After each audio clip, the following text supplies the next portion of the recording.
बच्चों, आज हम लोग पढ़ेंगे क्लास 12 केमिस्ट्री में चैप्टर नंबर 5 सरफेस केमिस्ट्री में। आज पढ़ेंगे यहाँ पर कोलाइड का वर्गीकरण। इसके पहले वाले वीडियो में हमने कोलाइड का वर्गीकरण पढ़ा था। तो कोलाइड के वर्गीय परिक्षिप्त तथा प्रक्षेपण माध्यम की भौतिक अवस्था के आधार पर पढ़ा था। तो आज उसी के आगे नंबर दूसरा पॉइंट है। ये पहला पॉइंट हम लोग पढ़े थे कि उसके परिक्षिप्त और प्रक्षेपण माध्यम के भौतिक अवस्था के आधार पर कोलाइड के यहाँ पर प्रकार बताए थे। आज हम उसी के आगे पढ़ेंगे परिक्षिप्त अवस्था एवं प्रक्षेपण माध्यम की परस्पर अन्योन क्रिया के आधार पर ये देखेंगे कोलाइड जो दो प्रकार के होते हैं। एक तो यहाँ पर द्रव स्नेही और दूसरा देखेंगे यहाँ पर क्या होता है, द्रव विरोधी कोलाइड। इसको याद रखेंगे, कभी कभी पेपर में संक्षिप्त नोट्स आ जाता है। द्रव स्नेही कोलाइड क्या किसे कहते हैं, क्या होता है, और द्रव विरोधी कोलाइड क्या होता है। 1 नंबर 2 नंबर का क्वेश्चन कभी कभी आ जाता है। अब यहाँ पर यानी कि परिक्षिप्त अवस्था में प्रक्षेपण माध्यम के परस्पर अन्योन क्रिया के आधार पर कोलाइड दो प्रकार के होते हैं। एक द्रव स्नेही कोलाइड और दूसरा जो है द्रव विरोधी कोलाइड। अब यहाँ पे बात हम ये करते हैं द्रव स्नेही कोलाइड क्या होते हैं। यहाँ पर हमने लिखा वे कोलाइड जो उपयुक्त विलायक में सरलता से कोलाइडी अवस्था में आ जाता है। हमने बताया था कोलाइडी अवस्था कह सकते हैं 1 नैनोमीटर से लगभग कह सकते हैं 100 नैनोमीटर, कहीं कहीं आपको 300 नैनोमीटर तक मिल जाएगा। तो यहाँ पर एक कह सकते हैं 1 नैनोमीटर या 200 नैनोमीटर या 300 नैनोमीटर, कहीं कहीं किसी बुक में 300 नैनोमीटर भी मिल जाएगा। तो कह सकते हैं हम यहाँ पर 100 ही मान के चल रहे हैं। तो यहाँ पर 1 नैनोमीटर से लेकर के 100 नैनोमीटर तक के बीच जो कण बनेगा उसको हम कोलाइडी विलयन कहेंगे यहाँ पर। तो यहाँ पर देखेंगे वही चीज हमने यहाँ पर लिखा, वे कोलाइड जो उपयुक्त विलायक में सरलता से कोलाइडी अवस्था में आ जाते हैं उसे हम क्या कहते हैं, द्रव स्नेही कोलाइड कहते हैं। जैसे एग्जाम्पल्स में हमने लिखा है जैसे स्टार्च और प्रोटीन। ये देखेंगे स्टार्च और प्रोटीन के जो यहाँ पर अणु होते हैं वे 1 नैनोमीटर से लेकर के 100 नैनोमीटर 200 नैनोमीटर तक के बीच के होते हैं। तो उसे हम क्या कहते हैं, द्रव स्नेही कोलाइड कहते हैं। और कोई इसकी ये देखेंगे यदि इनका अवक्षेपण हो जाता है, यदि इसको हम अगर से पुनः इसको फिल्टर कर लेते हैं छानने के बाद, यदि पुनः उसको कोलाइडी अवस्था में यदि मिलाते हैं तो कोलाइडी अवस्था में बदला जा सकता है। तो इसलिए यह उत्क्रमणीय कोलाइड भी कहलाता है। कहने का मतलब यहाँ पे लिखे हैं यदि इनका अवक्षेपण हो जाए तो किसी तरह से इसका यदि अवक्षेपण भी कर देते हैं तो इनको पुनः कोलाइडी अवस्था में क्या किया जा सकता है, बदला जा सकता है। तो इसलिए इसे क्या कहते हैं, उत्क्रमणीय कहते हैं। उत्क्रमणीय का मतलब ये होता है कि जैसे एक चीज हम यहाँ पर कोई चीज अगर से बनाते हैं उसको दूसरे में रूपांतरित करते हैं, फिर वो जो है पुनः फिर प्रारंभिक अवस्था में पुनः आ जाता है, उसको हम क्या कहते हैं, उत्क्रमणीय कहते हैं। तो यहाँ पर जैसे हम उत्क्रमणीय की बात करें, जैसे बर्फ है, बर्फ को हम पानी बनाए, फिर पानी को ठंडा किए, इतना ठंडा किए, फिर क्या बन गया, बर्फ बन गया। जैसे पानी को हम इतना गर्म किए वो गैस वाष्प बन गया, फिर वाष्प को हम ठंडा किए, फिर द्रव बन गया। तो यही हमारा क्या होता है, उत्क्रमणीय होता है। तो वही यानी कि यही चीज द्रव स्नेही कोलाइड का भी यहाँ द्रव स्नेही कोलाइड होता है, ये उत्क्रमणीय कोलाइड कहलाता है। क्यों उत्क्रमणीय कोलाइड कहलाता है, क्योंकि यदि इनका अवक्षेपण किया जाए तो पुनः इसको जो है यहाँ पर कोलाइडी अवस्था में बदला जा सकता है, इसलिए इसको क्या बोला जाता है, उत्क्रमणीय कोलाइड बोला जाता है। अब आगे देखेंगे यहाँ पर लिखेंगे यह अधिक अस्थायी भी होता है। क्यों अधिक अस्थायी होता है, क्योंकि यहाँ पर दोनों के बीच देखेंगे प्रक्षिप्त और प्रक्षेपण माध्यम के बीच में यहाँ पर आकर्षण बल होता है, इसलिए क्या होता है, अस्थायी होता है। जो हमने अगली लाइन में लिखा है, प्रक्षिप्त अवस्था और प्रक्षेपण के मध्य क्या होता है, आकर्षण होता है, जिसे हम क्या कहते हैं, यहाँ पर ये द्रव स्नेही कोलाइड के अंतर्गत पढ़ते हैं। अब उसी के आगे हम यहाँ पर क्या पढ़ेंगे, यहाँ पर द्रव विरोधी कोलाइड क्या होते हैं, इसी का जस्ट अपोजिट होता है। यानी कि द्रव स्नेही कोलाइड यदि आपको समझ में आ गया, उसी का जस्ट अपोजिट यहाँ पर क्या हो जाएगा, तो वे कोलाइड जो विलायकों के मध्य कोलाइडिंग विलयन सरलता से नहीं बनाते हैं, जबकि इसमें क्या था, सरलता से इसमें बनाते हैं। यहाँ पर सरलता से नहीं बनाते हैं, इन्हें बनाने के लिए कुछ विशिष्ट विधियों का प्रयोग किया जाता है, अर्थात परिचित परावर्तन प्रक्षेपण के माध्यम के प्रति कोई आकर्षण प्रदर्शित नहीं होता है। इसे हम द्रव विरोध, यहाँ पर द्रव विरोधी कोलाइड कहलाते हैं। ये चीज कहने का मतलब इसमें जैसे कोई चीज जबरदस्ती उसमें मिलाया जाए, जैसे कोई दो चीज है वो आपस में मिल नहीं रहा है, यानी कि इसको कोई तीसरी चीज के सहारा से, यानी कि जब तक दोनों को फोर्स नहीं दिया जाएगा, इसको जबरदस्ती दोनों को आपस में मिलाने का काम किया जाता है। यहाँ पर वही चीज हुआ है। जैसे हम बात करें कि एग्जाम्पल्स के, एक एग्जाम्पल से बात करते हैं। जैसे अगर से किसी की जैसे कोई दो दोस्त हैं तो एक यहाँ पर दो दोस्त में जैसे पहले से यहाँ पर दोनों आपस में मित्रता, यहाँ पर दोनों के बीच में मित्रता यहाँ पर पहले से ही है, यानी कि तीसरे का वहाँ पे तीसरे की सपोर्ट की जरूरत नहीं कि दोनों को मित्र बना दिया जाए। अब वही चीज एक दूसरे कंडीशन में क्या होता है कि ये दोनों मित्र नहीं है, लेकिन किसी फोर्स के कारण, जैसे इनके पिता का दबाव पड़ा, इनके पिता का दबाव पड़ा, ये दोनों आपस में मित्र जो हैं, ये पिता के डर के मारे जो है दोनों आपस में क्या किए हैं, मित्रता कर ली। यानी कि इसमें क्या हुआ है, एक चीज का दबाव पड़ा है, यानी कि ये वही चीज क्या लिखा है, वे कोलाइड जो विलायकों के मध्य कोलाइडिंग विलयन नहीं सरलता से नहीं बनाते, इन्हें बनाने के लिए कुछ विशिष्ट विधियों का प्रयोग किया जाता है। यानी कि इन दोनों को मित्र बनाने के लिए इनके पिता और इनके पिता आपस में क्या दबाव डालते हैं, जिसके कारण ये दोनों आपस में मित्र बन जाते हैं। तो वही चीज लिखे हैं जिसमें परिचित परावर्तन प्रक्षेपण के मध्य कोई, अर्थात इन दोनों के बीच में कोई आकर्षण बल, यानी कोई आकर्षण बल प्रदर्शित नहीं होता है, जिसे क्या कहते हैं, द्रव विरोधी कोलाइड कहते हैं। अर्थात जो दोनों बालकों को आपस में मित्रता जबरदस्ती बनाई जा रही है, इसी को हम क्या कहते हैं, यहाँ पर द्रव विरोधी कोलाइड कहते हैं। जबकि जो दोनों मित्र स्वतः से आपस में यहाँ पर ये मित्र बन जाते हैं, उसे हम क्या कहते हैं, यहाँ पर द्रव स्नेही कोलाइड कहते हैं। यदि ये दोनों किसी कारणवश जैसे मित्र ये टूट भी जाते हैं, तो यहाँ पर जैसे कोई तीसरा व्यक्ति आया, ये दोनों में घनिष्ठ संबंध है, हम इसकी बात कर रहे हैं द्रव स्नेही कोलाइड की। तो जैसे दोनों मित्र आपस में, कोई तीसरा व्यक्ति आता है, वो कहता है किसी कारणवश इन दोनों की मित्रता क्या होती है, टूट जाती है। फिर बाद में जब इन दोनों को असलियत पता चलता है तो ये दोनों फिर से पुनः जो है ये मित्र बन जाते हैं। कहने का मतलब यदि इनका अवक्षेपण हो जाए तो पुनः ये अपनी कोलाइडी अवस्था में, अर्थात ये दोनों मित्रता की अवस्था में क्या होंगे, आ जाएंगे। जबकि इसमें क्या होता है, इसमें जैसे देखेंगे इसको, यदि इसके यहाँ पर इसके बीच में यदि यहाँ पर ये अगर से इसकी मित्रता टूट जाती है, जो इनके पिता और इनके पिता जबरदस्ती आपस में यहाँ पर मित्रता करने के लिए यहाँ पर एक प्रेशर दिए थे, जैसे ही यहाँ पर किसी कारणवश मित्रता टूट जाती है, एक तो पहले से ही मित्र बनाने का, इन दोनों के बीच में मित्रता बनने का कोई संबंध नहीं था, जबरदस्ती बनाया गया था। यदि किन्हीं कारणवश जो है टूट जाते हैं तो पुनः जो है आपस में कभी मिलते नहीं है। कहने का मतलब यहाँ पर जैसे यहाँ पर दिया गया है, यदि इनका अवक्षेपण हो जाए तो इनको पुनः कोलाइडी अवस्था में बदला नहीं जा सकता है, अर्थात इनको पुनः मित्र नहीं बनाया जा सकता है। इसलिए ये यहाँ पर क्या होता है, अनुत्क्रमणीय कोलाइड कहलाते हैं। इसीलिए क्या होते हैं, ये दोनों ये जो है यहाँ पर पुनः अपनी मूल अवस्था में जैसे मित्र बनाया गया था, एक पुनः मित्र नहीं बनते हैं। उसी कारण से यहाँ पर ये क्या बोला जाता है, अनुत्क्रमणीय बोला जाता है। तो यानी कि जब एक बार टूट गया फिर टूट गया, वो जो है फिर वापस नहीं होगा। तो इस प्रकार के एग्जाम्पल जैसे क्या है, धातु यौन उनके सल्फाइड जितने होते हैं, तो यहाँ पर द्रव विरोधी के कोलाइड में यहाँ पर ये धातु और उनके सल्फाइड सभी एग्जाम्पल्स हैं।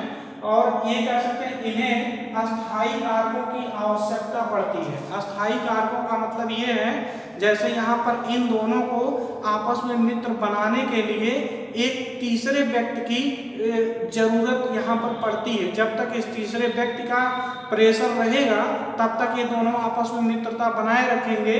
जैसे ही तीसरे व्यक्ति का प्रभाव खत्म होगा वैसे ही यहाँ पर ये आपस में क्या हो जाएगा, ब्रेक हो जाएगा। इसलिए यहाँ पर ये क्या हो जाएगा, इन्हें अस्थायी कारकों की आवश्यकता पड़ती है।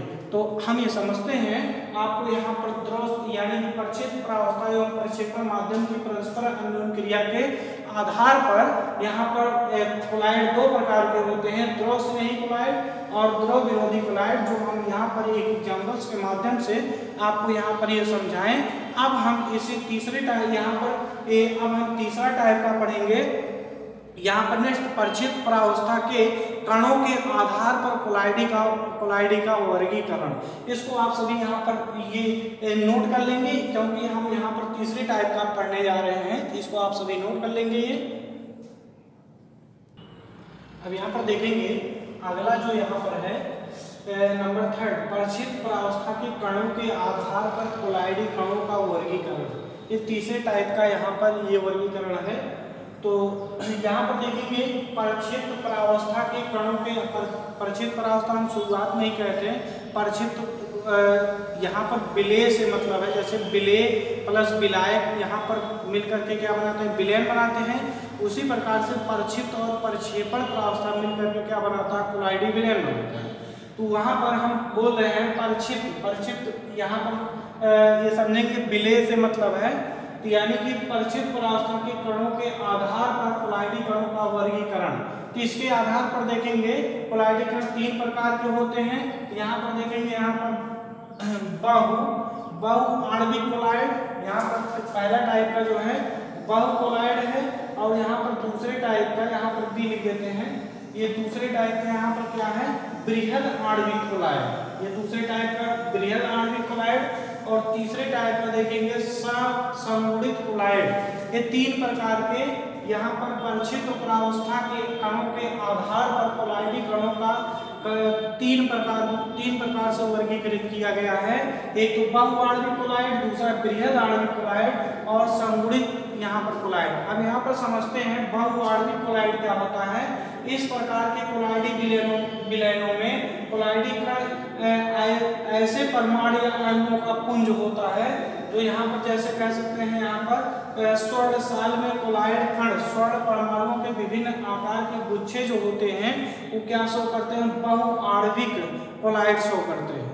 तो या इसी प्रकार से और एग्जाम्पल्स है, इसी प्रकार सल्फर का साल, सल्फर के साल में देखेंगे जो यहाँ पर S8 सल्फर 8 यानी कोलाइड क्या होते हैं, यहाँ पर सल्फर साल में कोलाइड जो है S8 अणुओं के पुंज के रूप में यहाँ पर उपस्थित होते हैं, जिसे हम क्या कहेंगे यहाँ पर बहु आणविक कोलाइड कहते हैं। तो यानी कि यहाँ पर तो इसमें इस प्रकार के कोलाइडी विलयनों में कोलाइडी कण ऐसे परमाणु या अणुओं का क्या होता है, ये पुंज होता है। जो यहाँ पर हमने बताया है जैसे सल्फर है, सल्फर का साल ले लेते हैं। सल्फर यहाँ पर पूर्ण रूप से यहाँ पर बिखरा हुआ है। तो जब वो सल्फर के कई अणु आपस में मिल करके यहाँ पर बनते हैं तो यहाँ पर कई परमाणु या अणुओं का समूह होता है, पुंज होता है, जिसे हम पुंज के रूप में यहाँ पर प्रदर्शित किए हैं।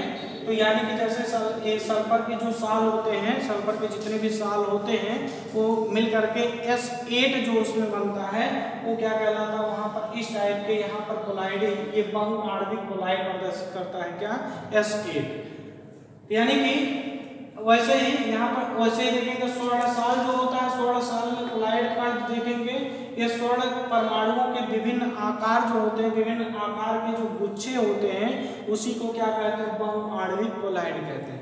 अब आगे हम देखते हैं, आगे हम यहाँ पर बढ़ते हैं बृहद आणविक कोलाइड में। बृहद आणविक कोलाइड क्या होता है, इस प्रकार कोलाइडी विलयन के कोलाइडी कण स्वयं ही कोलाइडी आकार के होते हैं, इनके अणुभार क्या होते हैं, उच्च होते हैं। यानी कि यहाँ पर देखेंगे यहाँ पर ये जो परमाणुओं यहाँ पर ये कोलाइडी कण ऐसे परमाणु या अणुओं का क्या होता है, पुंज होता है। जबकि इसमें क्या होता है, इस प्रकार के कण ये स्वयं जो है स्वयं कोलाइडी आकार के होते हैं, यानी कितने बड़े होते हैं, इनका अणुभार क्या होता है, उच्च होता है।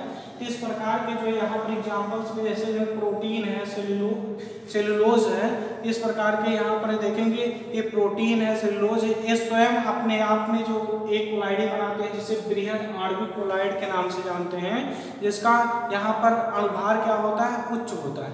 अगला टाइप यहाँ पर देखेंगे संगुणित या कोलाइड। यहाँ पर ये देखेंगे इंपॉर्टेंट कुछ है यहाँ पर ये चीज, संगुणित कोलाइड क्या होता है। यहाँ पर देखिए कुछ पदार्थों को निम्न सांद्र के विलयन सामान्य विद्युत अपघट्ट की भांति व्यवहार करते हैं।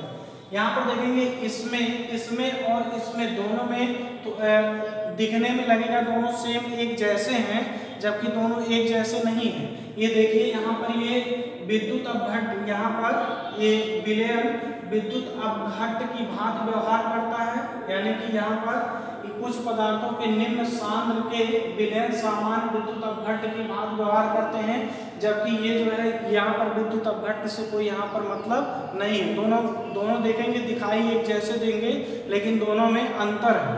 तो यहाँ पर देखेंगे, यहाँ पर क्या था, परमाणु और अणुओं का एक गुच्छा था, एक पुंज था, जिसको हम क्या बोल रहे थे, बहुआण्विक बोल रहे थे।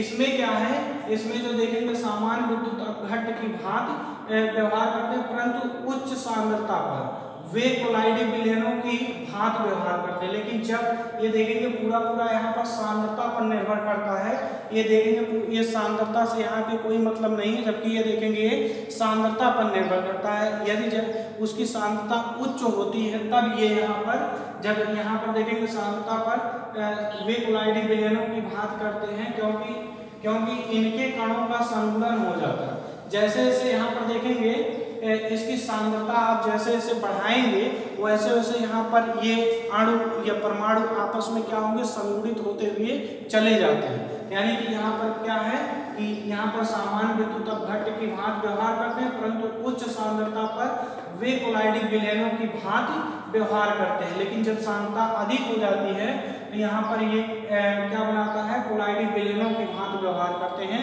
यहाँ कह सकते हैं कि सांद्रता एक पर पूरा निर्भर करता है। और दूसरी चीज यहाँ पर देखेंगे, क्योंकि इनके कणों का संगुणन हो जाता है, इन संगुणित कणों को मिसेल कहते हैं। देखिए कभी कभी पेपर में मिसेल पूछ लेता है कि मिसेल किसे कहते हैं, तो मिसेल यहाँ पर क्या बोलेंगे, यहाँ पर जो इनके अणु आपस में क्या होते हैं, संगुणित हो जाते हैं। जैसे जैसे उसकी सांद्रता को आप बढ़ाते जाएंगे, निम्न से उच्च सांद्रता की ओर लेके जाएंगे, वैसे से इसके अणु परमाणु जो होंगे वो आपस में क्या होंगे, एक संगुणित फॉर्म में आ जाएंगे, एक वहाँ पर गुच्छा बना लेंगे, जिसको हम क्या कहते हैं, यहाँ पर मिसेल कहते हैं। मिसेल को अभी हम यहाँ पर अलग से समझते हैं। तो कहते हैं यौन संगत सांद्रता को क्रांतिक मिसेल सांद्रता कहते हैं। ये देखेंगे क्रांतिक मिसेल सांद्रता कहते हैं। मिसेल एक निश्चित ताप से अधिक ताप पर बनते हैं, जिसे क्राफ्ट ताप कहते हैं। इसको हम यहाँ पर, इसमें जो आया है मिसेल वर्ड को हम समझते हैं, मिसेल क्या होता है उसको हम समझते हैं। तो यहाँ पर इधर हम देखेंगे मिसेल को हम आसानी से समझ सकते हैं। यहाँ पर मिसेल को समझने के लिए जो यहाँ पर साबुन की क्रियाविधि कह सकते हैं, सबसे बेस्ट एग्जाम्पल है साबुन की क्रियाविधि। मिसेल को हम यहाँ पर समझ रहे हैं। ये चीज तो इतना समझ में आ रहा होगा, संगुणित कोलाइड क्या होता है एक बार पुनः देखेंगे। हमने बोला कुछ पदार्थों के निम्न सांद्र के विलयन सामान्य विद्युत अपघट्ट की भांति व्यवहार करते हैं, परंतु उच्च सांद्रता पर वे कोलाइड विलयनों की भांति व्यवहार करते हैं, क्योंकि इनके कणों का संगुणन हो जाता है। इन संगुणित कणों को क्या कहते हैं, मिसेल कहते हैं। यौन संगत सांद्रता को क्या कहते हैं, क्रांतिक मिसेल सांद्रता कहते हैं। मिसेल एक निश्चित ताप से अधिक ताप पर बनते हैं, जिसे क्या कहते हैं, यहाँ पर जिसे क्राफ्ट ताप कहते हैं। यहाँ पर हम सबसे पहले यहाँ पर ये वर्ड आया मिसेल, तो मिसेल को यहाँ पर समझेंगे। हमने मिसेल को समझाने के लिए यहाँ पर एग्जाम्पल में हम यहाँ पर ऐड किए हैं। जैसे साबुन की क्रियाविधि को मान लेते हैं, तो साबुन की क्रियाविधि में क्या होता है, उच्च वसा अम्लों के सोडियम तथा पोटेशियम लवण होते हैं। उच्च वसा अम्लों के, यहाँ पर लिख देते हैं, उच्च वसा अम्लों के सोडियम तथा पोटेशियम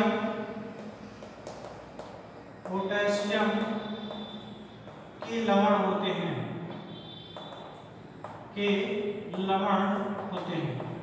यहाँ पर इसको समझेंगे, यहाँ पर ध्यान देंगे।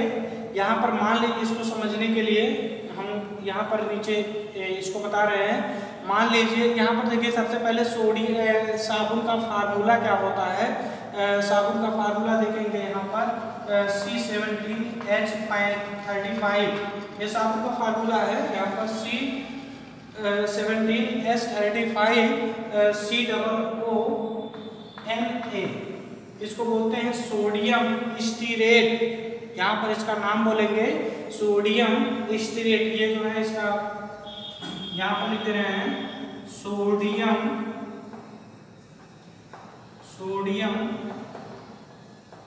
स्टीरेट, इसका यहाँ पर ये नाम है सोडियम स्टीरेट। अब यहाँ पर देखिए, अब इसको खुली श्रृंखला में यदि हम इसको लिखें तो इस प्रकार के यहाँ पर कैसे लिखेंगे। यहाँ पर जैसे यहाँ पर देखेंगे इस प्रकार से, यहाँ पर ये जो कार्बन लिखा गया है, तो यानी कि इस कार्बन को खुली श्रृंखला में अगर से हम इसको व्यक्त करें कुछ इस प्रकार से, यहाँ पर क्या है, यहाँ पे कार्बन है और कार्बन से यहाँ पर लगा हुआ 2 ऑक्सीजन है और 1 ऑक्सीजन जो सोडियम है। जब ध्यान देंगे, जब इसको हम यहाँ पे पानी में डिजॉल्व करते हैं, ये सोडियम क्या होता है, सोडियम यहाँ से निकल जाता है, यानी कि Na+ होता है, ये माइनस यहाँ से बच जाता है। यानी कि ये देखेंगे यहाँ पर ये क्या है, ये जो यहाँ पर बनाया गया है, ये देखेंगे साबुन का अणु है। ये जो बनाए हैं ये क्या है, ये साबुन का अणु। हमने ये बोला कि मिसेल क्या होता है, हमने ये बताया कि साबुन की क्रियाविधि को यहाँ पर एग्जाम्पल में हमने बताया। साबुन की क्रियाविधि में उच्च वसा अम्लों के सोडियम तथा पोटेशियम के क्या होते हैं, लवण होते हैं। अब यहाँ पर हमने ये भी बताया साबुन का फार्मूला क्या है, जिसका ओपन फॉर्म में हम इसे ऐसे लिखेंगे। यदि हम इसको जल में अगर घोलते हैं तो जल में ये घोलेंगे, तो जल में घोलने के बाद देखेंगे ये कुछ इस टाइप में यहाँ पर स्ट्रक्चर बन जाएगा। तो यहाँ पर देखेंगे जो यहाँ से लेकर के इतना पार्ट जो है, इस पार्ट को हम क्या कहते हैं, यहाँ पे हाइड्रोकार्बन पूंछ कहते हैं। यहाँ पर हाइड्रोकार्बन पूंछ, हाइड्रोकार्बन क्या कहते हैं, पूंछ, ये चीज याद रखिए। यानी कि जो यहाँ पर देख रहे हैं इतनी पार्ट को क्या कहते हैं, हाइड्रोकार्बन पूंछ। अब यहाँ पर इसको देखेंगे इतने पार्ट को क्या कहते हैं, यहाँ पर देखेंगे इसको हम जल में जब घोलते हैं तो जल में घोलने पर क्या होता है, देखेंगे जो जल होता है H2O, यानी कि यहाँ पर देखेंगे ऑक्सीजन और जो यहाँ पर हाइड्रोजन होता है, ये देखेंगे अपने, यानी कि यहाँ पर कह सकते हैं आंशिक ऋणावेश और आंशिक धनावेश, कुछ इस फॉर्म में यहाँ पर देखेंगे। यहाँ पर ये जल के अणु जो होते हैं आपस में टूट जाता है। ये क्या होते हैं, ये देखेंगे जल के अणु जो होते हैं वो ध्रुवीय होते हैं। ये क्या होते हैं, ध्रुवीय होते हैं जल के जो अणु हैं। अब यहाँ पर देखिए जो यहाँ पर हाइड्रोकार्बन वाला पार्ट होता है, ये यहाँ पर इसको समझेंगे। हमने इसको इसलिए समझाया है, यहाँ पर ये साबुन का फार्मूला हमने बताया कि साबुन का फार्मूला क्या है, तो इसको हम अगर ओपन चैन में लिखें तो इस प्रकार से यहाँ पर रखेंगे। अब इसकी क्रियाविधि को समझते हैं। क्रियाविधि यहाँ पर किस प्रकार समझेंगे, मान लेते हैं यहाँ पर हमने एक क्लॉथ लिया है, कपड़ा लिया है जो बहुत गंदा है, जिसमें ग्रीस लगा हुआ है। सपोज करिए यहाँ पर हमने यहाँ पर एक कपड़ा लिया है और उस कपड़े पे मान लीजिए यहाँ पर बहुत ढेर सारा यहाँ पर क्या लगा हुआ है, एक ग्रीस लगा हुआ है, जो कपड़े के ऊपर जो है बहुत सारा ग्रीस लगा हुआ है। अब ये देखें कि पानी में यहाँ पर क्या हुआ है, पानी में भिगोया गया है यहाँ पर। अब ये काम क्या होता है, अब इस ग्रीस को छुड़ाने के लिए यहाँ पर ग्रीस को यहाँ पर क्या करते हैं, छुड़ाने के लिए हमको क्या करना पड़ेगा, इस यहाँ पर जो ये साबुन है, साबुन को हमको इसके अंदर क्या करना पड़ेगा, इस पे डिजॉल्व करना पड़ेगा।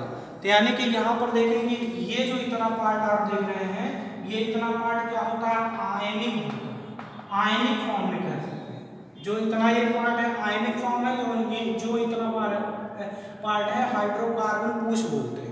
अब यहाँ पर ये देखेंगे आयनिक, जैसे ही इसको इसमें डिजॉल्व करते हैं तो यहाँ पर ये देखेंगे जैसे ही यहाँ पर क्या करते हैं, यहाँ पर डिजॉल्व करते हैं तो ये देखेंगे जो ये आयनिक वाला पार्ट है, तो आयनिक वाला पार्ट देखेंगे, इस आयनिक वाले इसमें देखेंगे यहाँ पर ये जल में क्या होता है, ये विलय होता है, जबकि ये हाइड्रोकार्बन देखेंगे क्या होता है, जल में अविलय होता है। इसको याद रखेंगे कि केमिस्ट्री में जैसे यहाँ पर देखेंगे कह सकते हैं जैसे लोग अपने के लेवल के अनुसार जो है व्यवहार करते हैं, ठीक केमिस्ट्री में भी उसी प्रकार से कुछ ऐसा ही है।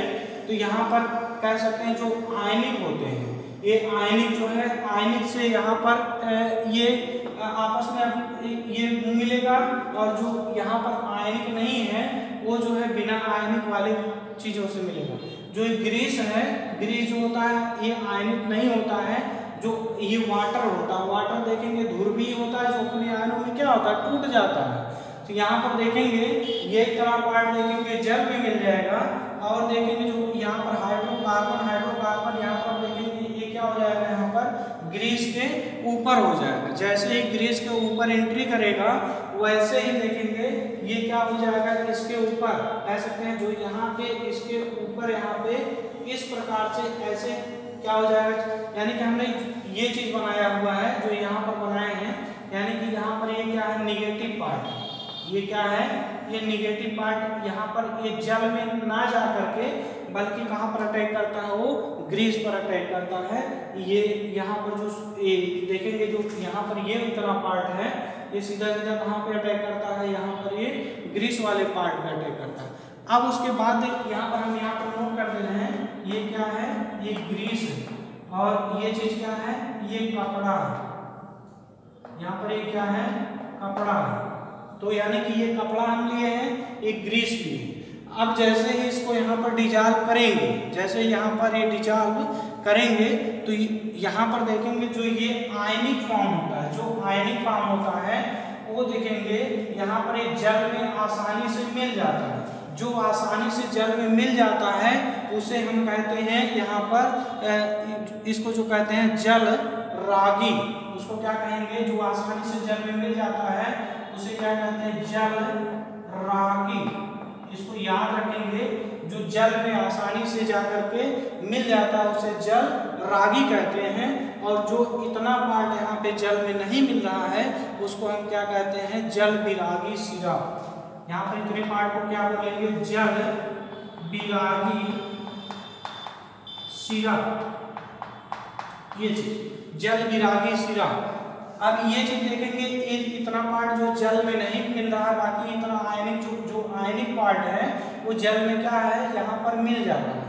अब यहाँ पर देखेंगे, अब उसके बाद यहाँ पर एक अजीब सा क्रिया होता है, कह सकते हैं यहाँ पर देखेंगे जो ये निगेटिव पार्ट होता है, ये कह सकते हैं जो यहाँ पर ये हाइड्रोकार्बन वाला पार्ट है, ये हाइड्रोकार्बन वाला पार्ट क्या करेगा, इस ग्रीस के ऊपर ही एकत्रित होगा। कहने का मतलब कुछ समय पश्चात क्या होगा, ये जो ग्रीस है, ये ग्रीस को लेकर के क्या हो जाएगा, हाइड्रोकार्बन लेकर के बाहर हो जाएगा। बाकी जो इसमें यहाँ पर आयनिक फॉर्म है, आयनिक फॉर्म कहाँ पे मिल जाएगा, ये द्रव में मिल जाएगा। कहने का मतलब यहाँ पर जो कुछ समय बाद देखेंगे ये हमारा कपड़ा जो होगा, कपड़े से ऊपर ग्रीस आ जाएगा। तो यहाँ पर कह सकते हैं कुछ इस प्रकार से, यानी कि ये देखेंगे निगेटिव वाला पार्ट है ऐसे, ये देखेंगे निगेटिव वाला पार्ट, यानी कि यहाँ पर ये क्या किया, ग्रीस को यहाँ से निकाल दिया। जैसे ही ग्रीस को यहाँ पर निकाला वैसे ही यहाँ पर ये देखेंगे आपका कपड़ा क्या हो गया, यहाँ पर साफ हो गया। जैसे कपड़ा यहाँ पर क्या हो गया आपका साफ हो गया, तो जिसमें देखेंगे इसके जो कण होंगे, तो जो इसके यहाँ पर जो कण है वो कण लगभग 1 नैनोमीटर से लेकर के 100 नैनोमीटर के बीच होंगे, जिसे हम क्या कहते हैं कोलाइड कहते हैं। यही कोलाइड जो है, यही कोलाइड हमारा क्या कहलाता है, यही कोलाइड हमारा कहलाता है मिसेल। अब आप समझ रहे होंगे मिसेल क्या है, यानी कि इसी वर्ड को ये कहते हैं यहाँ पर मिसेल, यानी कि यहाँ पे हमारा एक कपड़ा क्या हो गया, ये कपड़ा साफ हो गया, यहाँ पर कपड़ा साफ हो गया, ये चीज। अब ये देखेंगे इसी को हम क्या कहते हैं, यहाँ पर ये मिसेल कहते हैं। तो अब ये हम समझ रहे हैं, हमने यहाँ पर आपको एक एग्जाम्पल मिसेल को समझाया, यहाँ पर मिसेल को, तो मिसेल को समझाने के लिए यहाँ पर ये देखेंगे मिसेल को समझाने के लिए यहाँ पर हमने आपको ये चीज एग्जाम्पल में बताया साबुन की क्रियाविधि में, जिसमें यहाँ पर उच्च वसा अम्लों के सोडियम तथा पोटेशियम के लवण होते हैं, जिसमें हमने आपको इसका साबुन का फार्मूला यहाँ पर बताया। तो उसके आधार पर ये जो यहाँ पर ये देखेंगे हाइड्रोकार्बन वाला पार्ट है, ये जल विरागी शिला है, और देखेंगे जो आयनिक फॉर्म है इसे जल रागी कहते हैं। और यहाँ पर देखिए जो ग्रीस को बाहर निकाले का काम कर रहा है, उसके बाद जो यहाँ पर ये संगुणित होकर के एक में संगुणित, यानी कि संगुणित कोलाइड जो बना रहा है, इसी को हम क्या कहते हैं, मिसेल कहते हैं, जिसके कणों का आकार कितना होता है, 1 नैनोमीटर से लेकर के 100 नैनोमीटर के बीच में होता है, इसी को हम क्या कहते हैं, मिसेल कहते हैं। और जो बना रहा है पूरा क्या बना रहा है, संगुणित कोलाइड बना रहा है।